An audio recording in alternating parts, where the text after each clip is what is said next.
see some Optimus Prime here. I really like that look. It's a handsome looking Frank Castle. Hey, what's up you guys? Optimus Prime here doing another Transformers figure review on the first edition Optimus Prime from Transformers 4 Age of Extinction. This review is brought to you by tformers.com. Check them out for the latest in Transformers news and action figure reviews. Very cool looking packaging on this guy. Now first off, very strange shape as you can see down here. It kind of has this weird curve. This Autobot logo, authentic, and then we see on the side another Autobot logo. Nothing's really embossed or anything, it's just painted on there. This actually feels embossed. Optimus Prime definitely has a glossy feel, and then the rest of the packaging is matted. Very cool picture of him reaching for you, and then you have 4 for the Transformers right there with the Decepticon logo. First edition Optimus Prime, ages 4 and up. We have the Autobot logo over here again. It says Transformers on the side. Then here on the back, he changes in 15 steps. Sword of Judgment, Sentinel Shield, over 10 inches tall. Looking really cool. I remember seeing this at New York Comic Con. It looked pretty amazing in person. So you can open this guy up over here. Very cool. We get like the movie poster for Transformers 4, the teaser, and then we have the figure itself in this nice window box. You can see him in his alt mode right there. Looking pretty cool. I'm excited to see this guy out of packaging. Let's crack him open. So this is definitely not the same Optimus Prime figure I saw at New York Comic Con. If you want to know what I'm talking about, click the annotation over here for that video. I took some pictures while I was over there. This figure, I think they're trying to sell it to the kids more so than the adults. This does not really feel like an adult collectible figure to me. It does look cool though. The vac metal, the chrome, whatever you want to call it, looks pretty awesome. It is a big bulky figure, not very articulated. He does have this huge backpack over here. The transformation is pretty simple. Overall, I don't know what to really make of it. It's okay. But anyway, before we take a closer look at the figure, let's take a look at the accessories. Now this is not an accessory, it's the inside of the packaging, but I want to show it off because we have some blueprints of some Dinobots. Look at that. We have Grimlock and we have Slag over here. Get a better picture of Slag right over here. That is not the exposure settings on my camera. It's really white in the middle. We get some Dinobot footprints. Then we can look up here where we get pictures of Swoop. Nice. So we have an idea of how Slag and Swoop are going to look aside from the Dinobot Grimlock that we saw in the Super Bowl while he was getting ridden by Optimus Prime like Mario rides Yoshi. What the hell was that? And we get this instruction booklet showing off the new design for Optimus Prime, mostly blue instead of mostly red. Not really happy about that. This is a 15-step transformation, very simple, fits on just these 2 sides over here. Yeah, a lot of people were really upset about that Revenge of the Fallen Optimus. Here's a Sentinel Shield that he comes with. You can tell it's made with this translucent yellow plastic, very lemon looking colored yellow over here, and we have some nice silver paint applications going over it. Pretty nice sculpt on this thing, especially the ridges over here and these lightning lines going in and out over here. It's kind of tricky to see, but that's actually all sculpted in there. This is very cool. I like this look over here. And looking underneath the Sentinel Shield, you can see that it has this peg. And Optimus does have a peg hole in his left arm. He does not have a similar peg hole in his right arm, so you can only peg it into this side, and it holds pretty well like that. So that looks pretty cool. I think that's working. Or if you'd like, you can have him hold it like this, you know, pretend it's a gun. Pew pew, bang bang. And then finally we have the Sword of Judgment. Wow. But very similar plastic and paint over here, you know, looks pretty good. You can see all the little lines sculpted right here coming through. So nice looking sword. I do like how this looks, and it does have this giant peg sticking out over here, which is a little irritating. I think that's for storing the sword underneath the chassis in its alt mode. And Optimus Prime holds it quite easily. You have to just shove it all the way down there, and that looks pretty good. I am a bit disappointed that you cannot store the sword or the shield in this humongous backpack over here. This would have been a nice place to, I don't know, have this rest over here like that if you didn't want him holding the shield.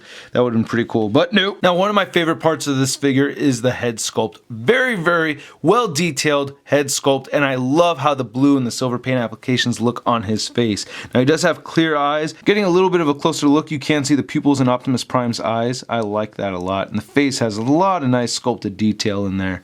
Very nice. Now he does have light piping, but it doesn't really work too well as I hold this lamp back here. The backpack is really keeping a lot of the light from coming through, but I guess it kind of works, but not too well. And as I do a 360 on the head over here, you can see where the light piping is, and it's okay. Not really getting a whole lot over there. Not a big deal though. And just while I was turning it 360 degrees, I got a little nick right there on his chin. So I'm going to recommend you do not turn it a full 360 because you don't really need to anyway. Now, of course, the part that I enjoy the least about the figure is this gigantic backpack over here. That bothers me. But you can see the smokestacks coming from over there. Now, they do have chromed blue and red on the figure, which actually looks really cool. I'm really glad that they did this. Now, sometimes it really does look like it's going to fade. I'm kind of worried about that myself, but this is really nice looking. I mean, just the fact that they did this, I think it's really cool. You don't really see a lot of figures with vac metal like this. We do have some nice sculpted detail right here in the biceps on these dark gray parts that I'm not a huge fan of. I think it looks really dull, especially compared to these chromed out areas, but I guess it's necessary so we get some contrast in the figure. Not too bad. And then we have some more little pistons and stuff like that right here in the forearms. And the red that we have over here is painted pretty well. I'm looking at the rest of the figure over here. It's just solid chrome right there on the thighs.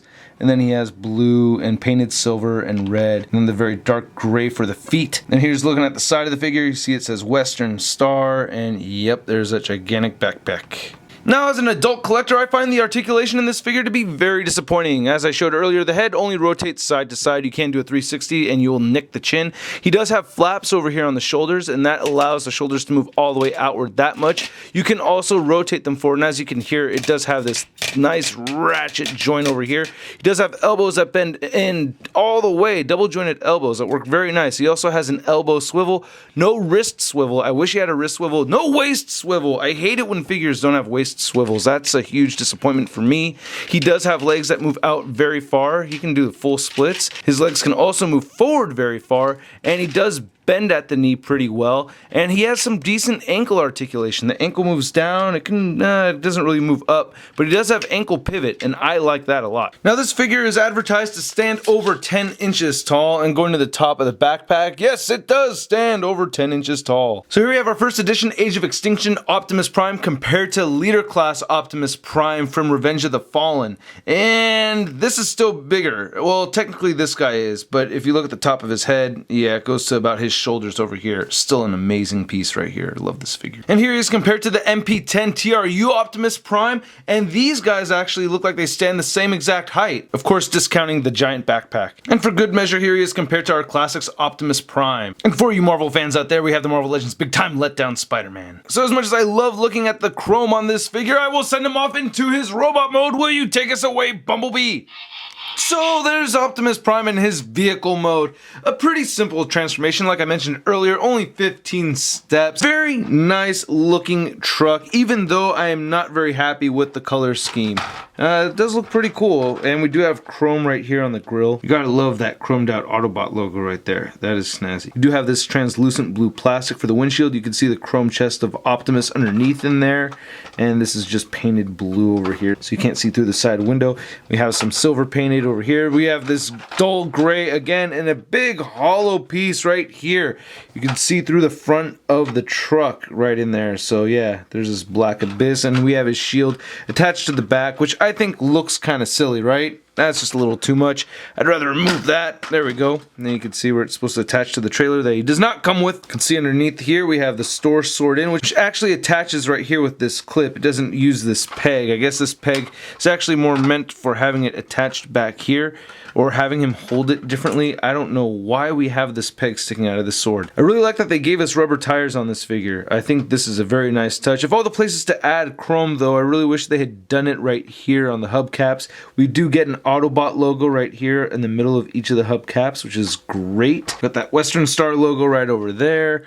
Then we have some silver paint applications, and then we have the red flames, and then it says Western Star right here with chrome. And I have to say that the paint applications of this red is very nice. It does look very clean. Another Western Star logo right here. So yeah, you know, not Hasbro's fault that we're getting this color scheme with Optimus Prime, but you know, it does look cool, you know, pretty cool looking truck. I don't really like the way it rolls. It tends to stop after a little bit, and there's no weapon underneath there or anything that should hinder the rolling. It's just the tires aren't very smooth, and I have all tires touching the ground, so it's not like there's anything at a weird angle. It just kind of stops on its own, and I don't really like that. Roll up! Oh, to get some measurements in his vehicle mode, he is about 10 inches long and about 3.5 inches wide. Now to give you a size comparison, here he is next to the Leader Class Revenge of the Fallen Optimus Prime figure, which is still my favorite movie Optimus Prime. This Age of Extinction figure is a much larger, bulkier truck, but a lot lighter. Even after all these years, I still love this figure. And here he is compared to the MP10 TRU Optimus Prime, and yeah, a lot bigger than this guy as well. One of the best Transformers of all time. As you can see though, Optimus Prime is supposed to be mostly red, and they've made him mostly blue over here, so that's still kind of a bummer. I just can't let that go. And if you'd like, you can add the trailer from the Masterpiece Optimus Prime, and that seems to work okay. Maybe a little short, but you know, all the wheels roll. You can move it back and forth. Oh wait, nope, it's falling apart. Never mind. But if you want it just displayed like that, it doesn't look too bad. So I don't know if I can honestly recommend this figure for adult collectors. It is not a cheap figure, so I don't see why parents would spend a whole bunch of money. I think this guy's around the $60 range right now at Amazon, but he hasn't really been released yet, so I think he's going to go down in price later on. I think he's worth like 35, 40 bucks, something like that. Then I would feel a little bit happier about it. But again, thank you tformers.com for making this review possible. Please check out their website for a full gallery of images. I spent a lot of time taking pictures of this action figure, so please check it out. But before you do that, please hit the like button, leave a comment, and subscribe. I hope you guys liked my video. I will catch you later. Peace.